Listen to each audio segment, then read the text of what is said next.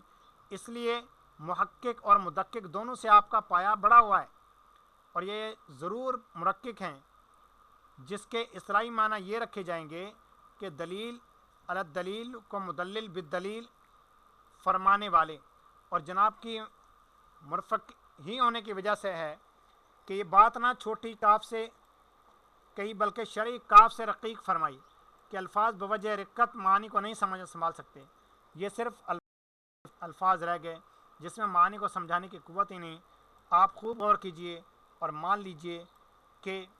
درجہ ہوتا ہے 60 میل کا۔ پھر دوسرا فکرہ کیا ہوا کہ بیت اللہ کا عرض ہندوستان کی جانب سے کوئی 32 ہاتھ کی مقدار ہے، شاید ابتدائی تقریر میں عرض سے مصطلح حیت مراد لیا ہو، مگر یہاں پر آ کر وہ معنی ذہن سے جاتے رہے اور عرض بمعنی چوڑائی خیال کیا۔ بیت اللہ کی چاروں دیواروں سے وہ دیوار جو ہندوستان کے محاذات کی طرف ہے 32 ہاتھ ہے، ورنہ کسی جگہ کا عرض مصطلح حیت 32 ہاتھ ہونے کے کیا معنی ہے؟ پھر کسی جگہ کا کچھ بھی عرض کیوں نہ ہو، کسی جانب سے کس قدر ہونے کیا معنی ہے؟ بہرحال اس کلام میں جون سے معنی بھر جائیں، ان کو درست بھی مان لیا جائے، اس پر عین بیت اللہ کی طرف کیوں کر متوجہ ہو سکتا ہے، کیوں کر متفرع ہو سکتا ہے؟ آخر ایک درجہ کے 60 میل ہوئے،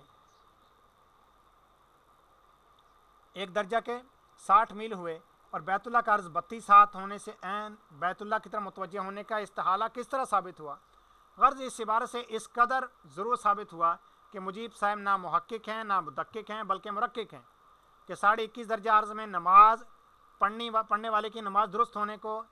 اس واسطے کہ مکہ معظمہ 21.5 درجہ میں واقع ہوا ہے یہ فرما رہے ہیں۔ آگے سے پھر اس کو مزید دلیل کے ساتھ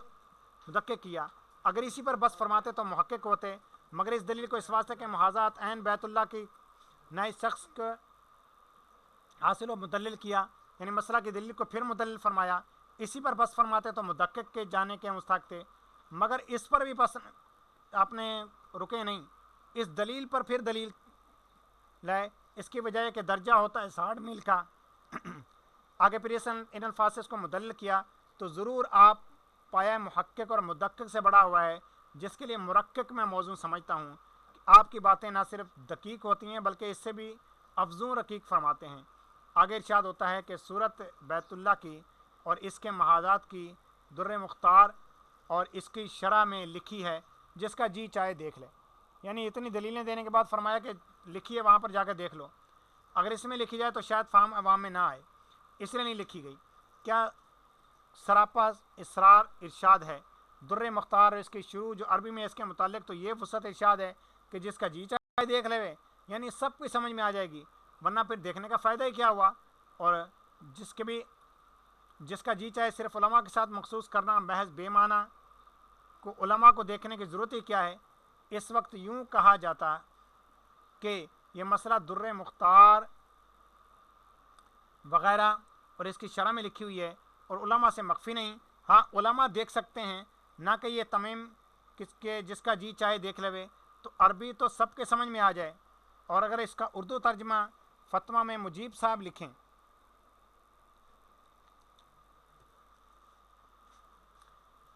تو شاید سمجھ میں نہ آئے،